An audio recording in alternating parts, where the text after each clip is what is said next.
Shalom.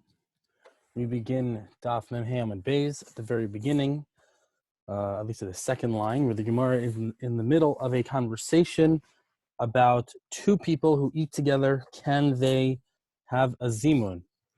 So the Gemara started this conversation on the previous Amud, and now it continues as we make our way through Perek Shvi'i, chapter 7 of Berakhos. And here we go. Tashma, come in here. Nashim Mizamnos Latzman, women can make a zimun for themselves. Va'avadim mizamnin latzman, and slaves can make a zimun for themselves as well. Nashim va'avadim uktanim, but women, slaves, and women, im ratzu lizamin ein mizamnin. If they want to make a zimun together, they do not. Vaha mea neshei ketrei gavrei damyan, and 100 women are like two men in this respect in terms of being added to a zimun. Meaning, even if there are 100 women together, it's only as if there are two of them, not a complete zimun. Uktani, and we learned in a braysa, nashim mizamnos latzman, va'avadim mizamnin latzman. And we learned in a braysa that women can be mizamin by themselves, and avadim, slaves, can also be mizamin by themselves. So even though 100 women are similar to two men, women can make a zimun. So it implies that two men by themselves can make a zimun together. No, shani hasam.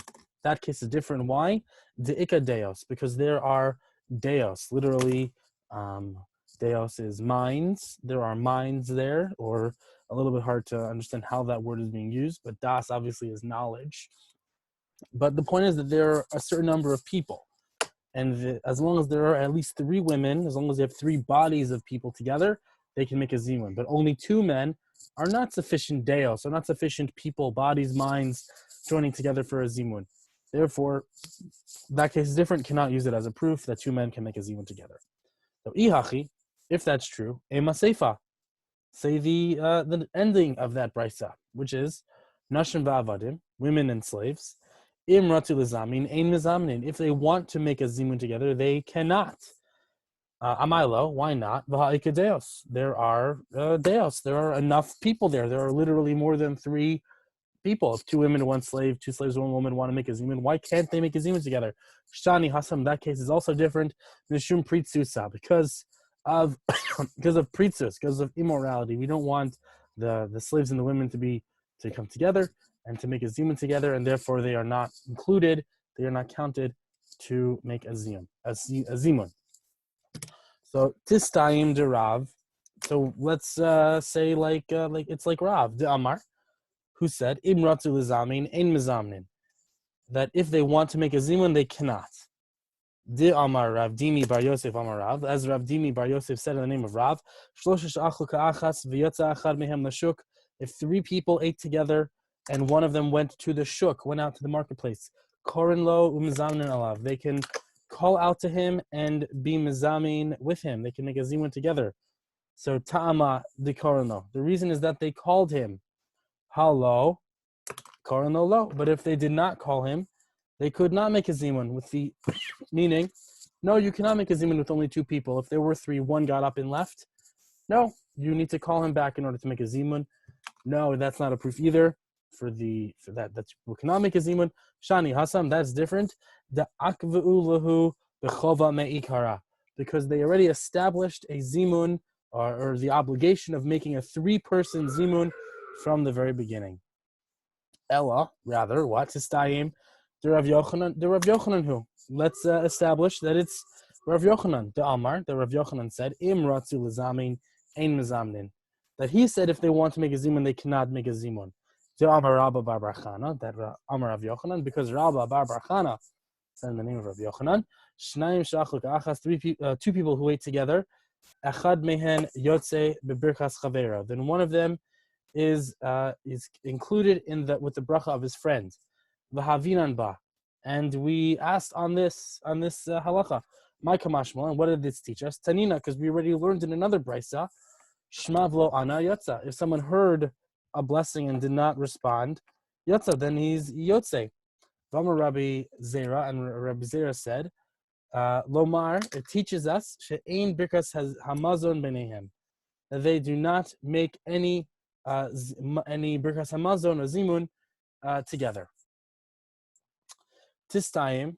So that is Tistayim. That is how we end that part of the Brisa, that part of the Gemara. Amar le Rava bar Rav Huna le Rav Huna. The Rava, the son of Rav Huna, said to Rav Huna, said to his own father, Vaha Rabbanan da'asu mima Rava Amri. The rabbis that came from Israel, they taught Imratu lezamein mizamnin, that if you want to make a zimun, they can make a zimun, meaning two people together. My lav d'shmiya luhu me Rav Yochanan. Is it not the case they learned that from Rav Yochanan?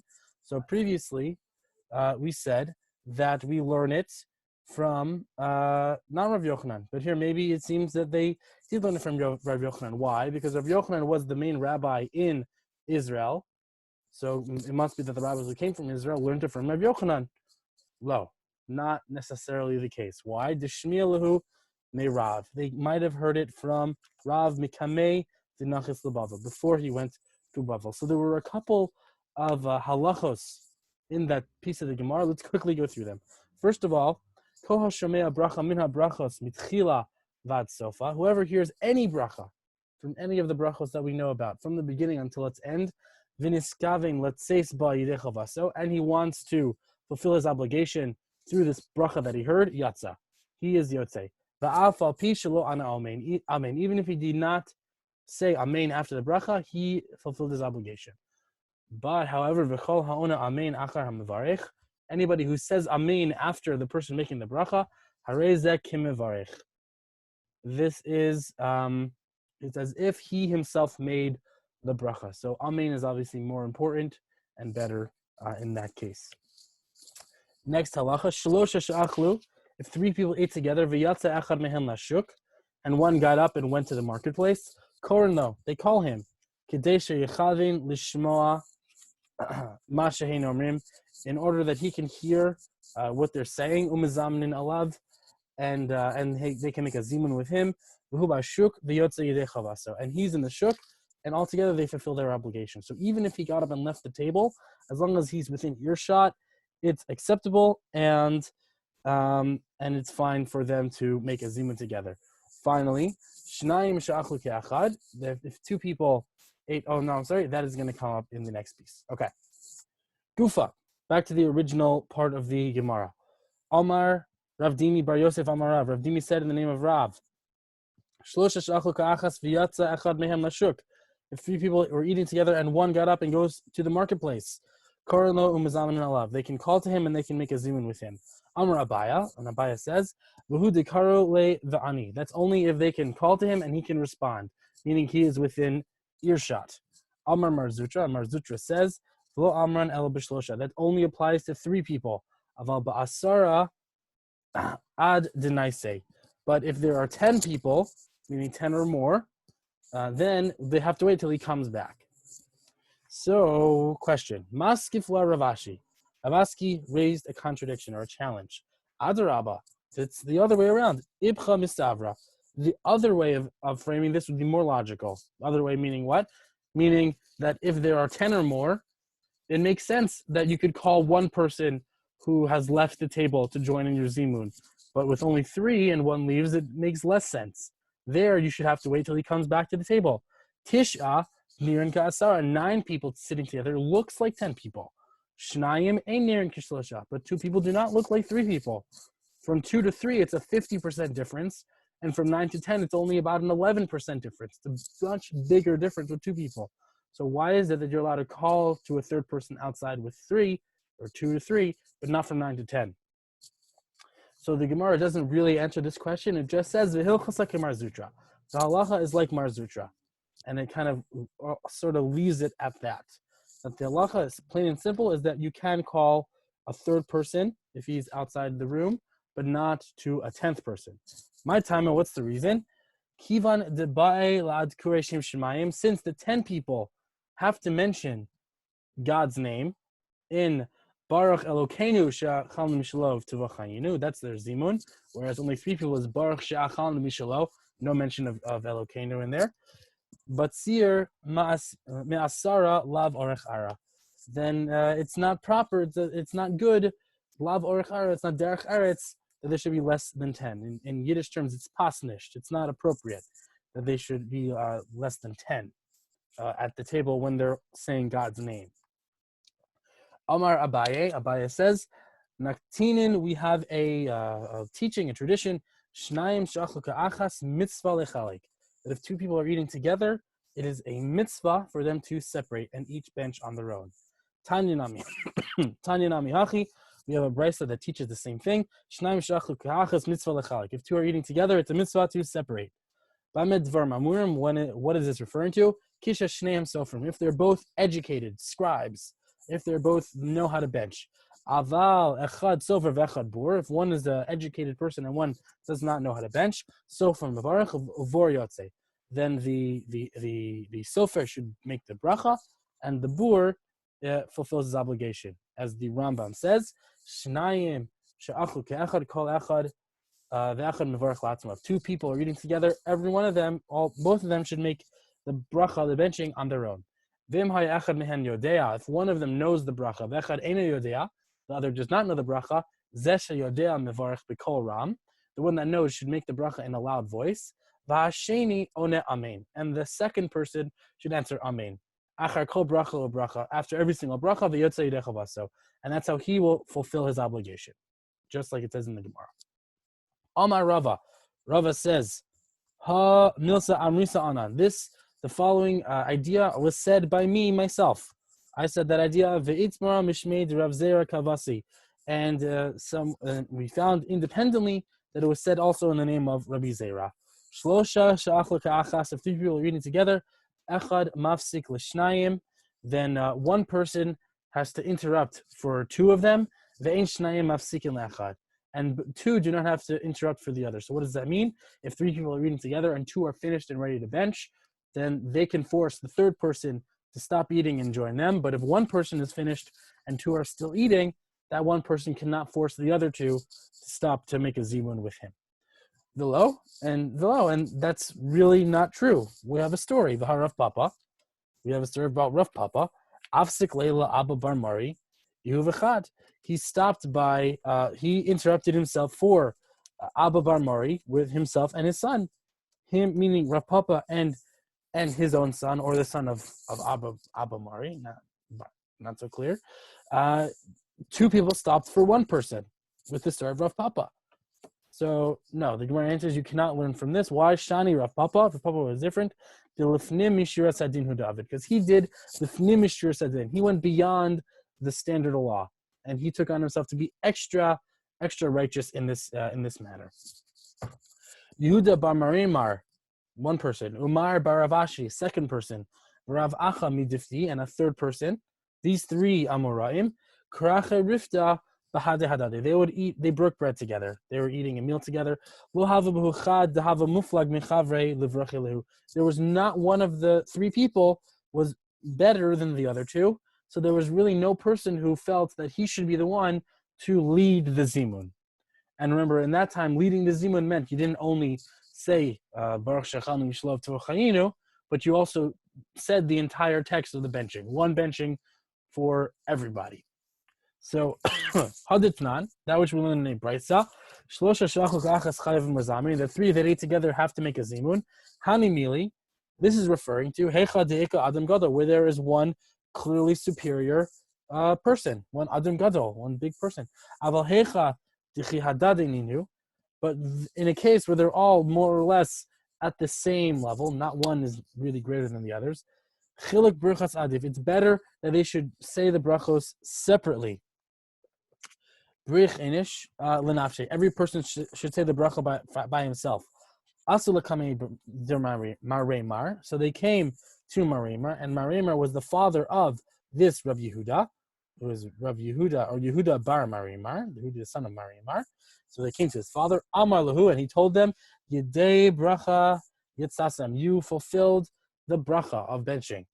However, Yedei zimun lo yitzasam, you did not fulfill the obligation of doing zimun. V'chi timru nihader minizamin, and if you want to think, let's go back, let's return. Nihader, let us return. Binizamin, and make the zimun again. Ein zimun lafreya, you cannot make a zimun retroactively. You have to say it before benching. Comes along with Shulchan Aruch and tells us exactly the same halacha. Shlosha she'achlu ke'echad, 3 people who eat together, v'shakhu uverach kol echad latzmo, and they forgot, and each one benched by himself. Batal mehem hazimun. They have annulled the zimun. The ein yecholim lachazor ulazami limafreya, and they're not allowed to go back and to do a zimun limafreya, retroactively or out of order. Ba umitzaan kishahein mevarchin mahu omar achreihem. So if someone came and he found the people that were a group of people who ate together, and now they're starting the zimun. The question is, what should that person respond? Should that person be involved in the zimun at all? Should he be silent? Should he say, what should he say? If he comes along and they're in the middle of making the zimun, what's the proper response? Rav Zvid says, Baruch umavarech. That's what he should respond. Baruch umavarech. Rav Papa Amar, Ona Amen. He should say Amen. Just simple Amen. That's it. V'lo pligi. And this is not a machlokas. They're both, even though it sounds like they're saying different things, they're not actually arguing with each other. The first case, Rav Zvid, is where he finds them and they just, the person is just saying Nevarech. And the other one is finding them where they say Baruch, a different part of the Zimun. If he finds them saying Nevarech, Amr Baruch Mevarech, he should respond Baruch Mevarech. But if he finds them saying Baruch, Ona Amen, the response is Amen. Tani Chada, there was a brisa that taught the following: Ha'ona Amen achar birchosav, that someone who said Amen after his own bracha, harei zeh meshubach, that's a very praiseworthy thing. But Tani Idach, another brisa, harei zeh meguna, it's very disgusting. So we have a contradiction between two brisos. Lo kasha, it's not a problem. Ha b'bona Yerushalayim. One is where they say Amen after Bona Yerushalayim, Ha b'sha'ar brachos, and the other is with the rest of the brachos. So, if you look in the text of benching, you will actually see Yerushalayim ircha brachim tasher v'sishko masocha kasher dibarta. I'm sorry, that is not benching. That is from Shmona Esrei. But rather, there is a part of benching which, at the end of it, you say the word Amen to your own bracha. And that's exactly what the Gemara is talking about here. If I can pull it up right here. Here it is. It says, "Uvnei Yerushalayim ir hakodesh b'mehera v'yameinu bracha Hashem b'nei bracham of Yerushalayim, Amen." And that's part of the text of benching, at least the Ashkenazi benching. But I believe also in Sephardi benching and Temani benching, same thing. That's where you make the Amen after your own bracha. But the rest of the brachos, no. Abaya anile bikola. Abaya used to say Amen to his own bracha very loudly. Why? So that the workers, the people who were working on the fruit trees, picking the fruits, would hear and would get up and go back to their work. The hatov v'hametiv lav daraisa, because the bracha of hatov v'hametiv, the last bracha of benching, is not a daraisa. It's not according to the Torah. That's rabbinic. Rav Ashi anile b'lchisha, but Rav Ashi would say it quietly. Why? So people would not be lighthearted, would not forget or not care about the bracha of hatov v'hametiv. So two not exactly different opinions, but Abaya was saying if you're a worker, it's better that you go back to your work and not waste the money of the person hiring you. And that's why you have to, don't say the fourth bracha. But Rav Ashi, he wanted regular people who did not have to go back to work, who had a little bit more time to actually sit and say the fourth bracha. So that is the end of this Amud. Thank you so much for listening. Hope you have a wonderful, wonderful day.